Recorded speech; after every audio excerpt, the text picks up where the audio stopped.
அண்மை செய்தியாக பார்த்து வருகிறோம். நாமக்கல்லில் கிட்னி திருட்டு நடைபெறுவதாக நியூஸ் தமிழ் வாயிலாக செய்தி வெளியான நிலையில் தற்போது கிட்னி திருட்டு சம்பவத்தில் ஈடுபட்ட புரோக்கர் ஆனந்த் எங்கே என்ற கேள்வியும் எழுந்திருக்கிறது. மற்றொரு புரோக்கரும் எங்கே என்ற கேள்வி எழுந்திருக்கிறது. நேற்று முன்தினம் வரை உள்ளூரில் சிட்டித்திருந்த திராவிட பேச்சாளர் என்று கூறக்கூடிய புரோக்கர் ஆனந்த் எங்கே என்ற கேள்வி எழுந்திருக்கிறது. அந்த அண்மை செய்தியை பார்த்து வருகிறோம்.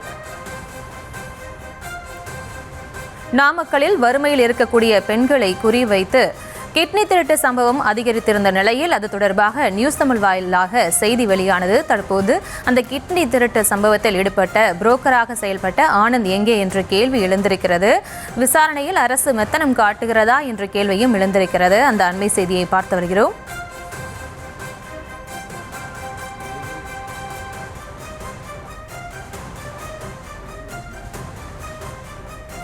ஏழைகளை ஏமாற்றி அவர்களிடம் உரிய அனுமதியை பெற்று கிட்னியை எடுத்ததாக தெரிவிக்கப்பட்ட நிலையில் தற்போது அந்த கிட்னி திருட்டு சம்பவத்தில் தொடர்புடைய புரோக்கர் ஆனந்த் எங்கே என்ற கேள்வி எழுந்திருக்கிறது. வறுமையில் இருக்கக்கூடிய பெண்களை குறிவைத்து கிட்னி திருட்டு சம்பவம் நடைபெற்ற நிலையில் தற்போது அதில் சம்பந்தப்பட்ட புரோக்கர் எங்கே என்ற கேள்வி எழுந்திருக்கிறது.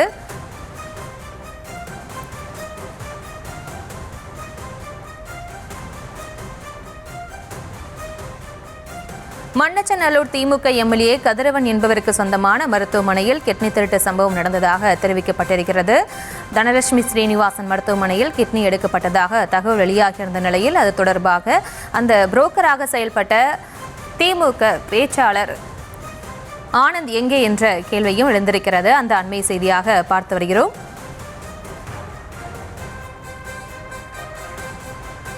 விவரங்களோடு இணைகிறார் எமது செய்தியாளர் தங்கமணி. வணக்கம். தற்போது இந்த கிட்னி திருட்டு சம்பவத்தில் புரோக்கராக செயல்பட்ட ஆனந்த் காணாமல் போனதாக தெரிவிக்கப்பட்டிருக்கு. அது தொடர்பாக ஏதேனும் விவரம் கிடைக்கப்பட்டிருக்கா? மேலும் விவரம். வணக்கம். கொங்கு மண்டலத்தினை பொறுத்தவரை நாமக்கல் மாவட்டம் பள்ளிப்பாளையம், குமராபாளையம், வெப்படை, சாமண்டூர் போன்ற பல்வேறு பகுதிகளில் இங்கிருக்கின்ற கூலி தொழிலாளர்கள், கட்டிட தொழிலாளர்கள் ஆகியோரை குறிவைத்து அவர்களுக்கு பணம் ஆசை வார்த்தை காட்டி அவர்களை மூளைச்சலவை செய்து இங்கிருக்கின்ற புரோக்கர்கள் அவர்களிடமிருந்து கிட்னிகளை சட்டவிரோதமாக விற்பனையில் ஈடுபட்டு வந்தனர். இந்த நிலையில இந்த கிட்னி விற்பனை சம்பந்தமான அனைத்து வீடியோக்களையும் நியூஸ் தமிழ் அம்பலப்படுத்தியது. இந்த நிலையில கடந்த 5 தினங்களாக இந்த கிட்னி விற்பனை சம்பந்தமான நடவடிக்கைகள் இந்த நாமக்கல் மாவட்டத்தில் எடுக்கப்பட்டு வருகிறது. தொடர்ந்து 2வது நாளான கடந்த 3 தினங்களுக்கு முன்பு சுகாதாரத்துறை சார்பில் ஒரு குழு அமைக்கப்பட்டு அந்த குழு பள்ளிப்பாளையம் அரசு மருத்துவமனை, காவல் நிலையம், அந்த கிட்னி விற்பனை செய்த பெண்மணி வீடு, அந்த கிட்னியை விற்பனை செய்வதற்கு மூளையாக செயல்பட்ட புரோக்கர் ஆனந்த் வீடு ஆகிய உள்ளிட்ட பகுதிகளில் அவர்கள் விசாரணை மேற்கொண்டனர். கடந்த 3 தினங்களுக்கு முன்பு காவல்துறை சார்பில் ஒரு தரப்புல ஒரு தகவல் என்பது வெளியிடப்பட்டது. இந்த ஆனந்த் தலைமறைவாக இருக்கிறார், அவரை தேடுவதற்காக 3 தனிப்படைகள் அமைத்துள்ளோம், தொடர்ந்து இவரை நாங்கள் தேடி வருகிறோம் என கடந்த 3 தினங்களுக்கு முன்பே காவல்துறை தரப்பில் தகவல் என்பது தெரிவிக்கப்பட்டது. ஆனால் தற்போது 5 தினங்கள் ஆகியும் இந்த திராவிட ஆனந்த் இவர் திமுகவினுடைய கழக பேச்சாளராக ஆலம்பாளையம் பேரூர்ல பணியாற்றி வருகிறார். இவர் தான் இந்த குமராபாளையம், பள்ளிப்பாளையம் பகுதியில் முக்கிய இடைத்தரகராக செயல்பட்டு வருகிறார். இவரை கடந்த 5 தினங்களாக போலீசார் தேடி வருவதாக கூறப்படுகிறது. ஆனால் கடந்த 3 தினங்களுக்கு முன்பு இந்த இடைத்தரகராக செயல்பட்ட ஆனந்த் இதே பகுதியில் இருக்கின்ற அன்னை சத்யா நகர் பகுதியில் அவர் உறவினர் வீட்டிற்கு செல்லும் அந்த சிசிடிவி காட்சிகளும் கிடைக்கப்பட்டிருக்கின்றது. தொடர்ந்து காவல்துறை இந்த கிட்னி விற்பனை சம்பந்தமான நடவடிக்கையில மெத்தனம் காட்டுகிறார்களா என்ற ஒரு கேள்வியும் தற்போது எழுந்திருக்கின்றது. மற்றொரு புறத்தில் பார்க்க வேண்டும் என்றால் இந்த கிட்னி விற்பனை நடைபெற்ற மருத்துவமனை என்று குறிப்பிட்டால் பெரம்பலூர் பகுதியில் இருக்கின்ற தனலட்சுமி சீனிவாசன் மருத்துவமனை, அதே சமயத்தில் திருச்சியில் இருக்கின்ற சித்தார் மருத்துவமனை, அது மட்டுமின்றி தற்போது தடை செய்யப்பட்டிருக்கின்ற ஈரோடு பகுதியில் இருக்கின்ற அபிராமி கிட்னி கேர் ஆகிய மருத்துவமனைகள் இடம்பெற்றிருக்கின்றது. குறிப்பாக அபிராமி கிட்னி கேர் மருத்துவமனைக்கு அறுவை சிகிச்சை செய்வதற்கு சுகாதாரத்துறை சார்பில் இடைக்கால தடை என்பது வழங்கப்பட்டிருக்கின்றது. ஆனால் முக்கிய மருத்துவமனையாக இதில் செயல்படக்கூடிய மருத்துவமனை பெரம்பலூர் பகுதியில் இருக்கின்ற தனலட்சுமி சீனிவாசன் மருத்துவமனை தான். ஏன் இதுவரைக்கும் தனலட்சுமி சீனிவாசன் மருத்துவமனையில் விசாரணை ஏன் நடத்தப்படவில்லை, அதே சமயத்தில் அங்கு ஏன் விசாரணை குழுவும் செல்லவில்லை என்கின்ற ஒரு கேள்வி தற்போது எழுந்திருக்கின்றது. இந்த மருத்துவமனையினுடைய உரிமையாளராக மணச்சநல்லூர் சட்டமன்ற திமுகவினுடைய சட்டமன்ற உறுப்பினர் கதிரவன் இருந்து வருகிறார். தொடர்ந்து இந்த ஆனந்தை பிடிப்பதற்கு அரசியல் அழுத்த அழுத்தங்கள் ஏதேனும் இருக்கின்றதா, அந்த மருத்துவமனை மீது நடவடிக்கை எடுப்பதற்கு அரசியல் அழுத்தங்கள் இருக்கின்றதா எனதான் தற்போது சமூக ஆர்வலர்கள் கேள்வி எழுப்புகின்றனர். மற்றொரு புறத்தில் பார்த்தால் தினந்தோறும் இந்த கிட்னி விற்பனையில் ஈடுபட்ட விசைத்தறி கூலி தொழிலாளிகள், கட்டிட தொழிலாளர்கள் முன்வந்து கொண்டே இருக்கின்றனர்.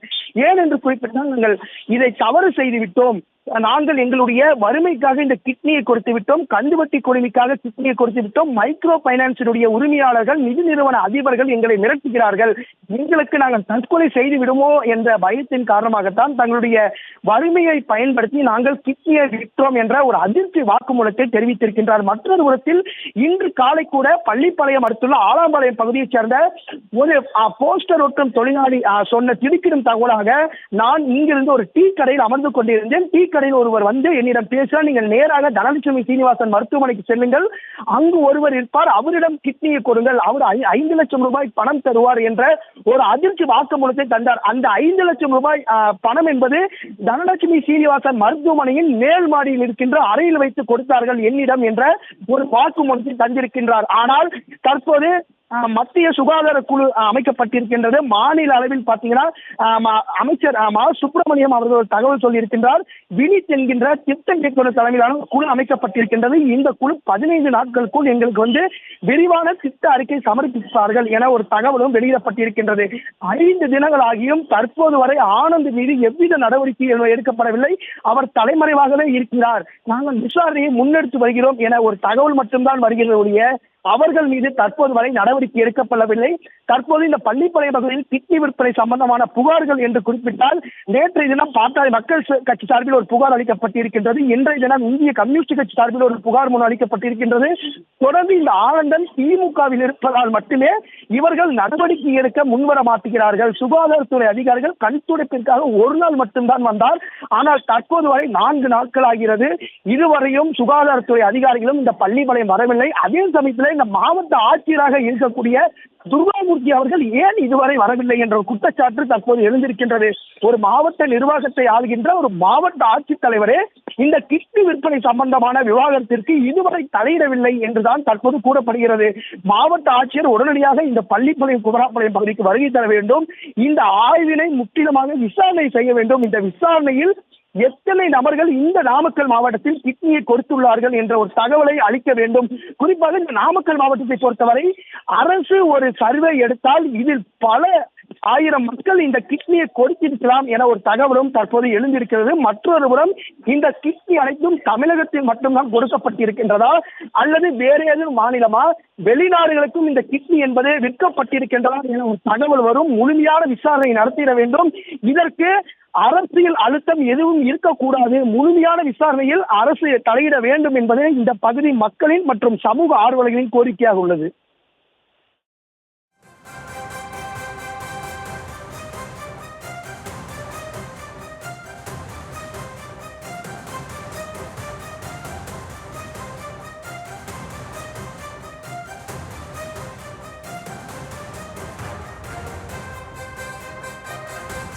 தங்கமணி, தற்போது புரோக்கராக செயல்பட்ட ஆனந்த் வந்து தலைமறைவானதாக தெரிவிக்கப்பட்டிருக்கு.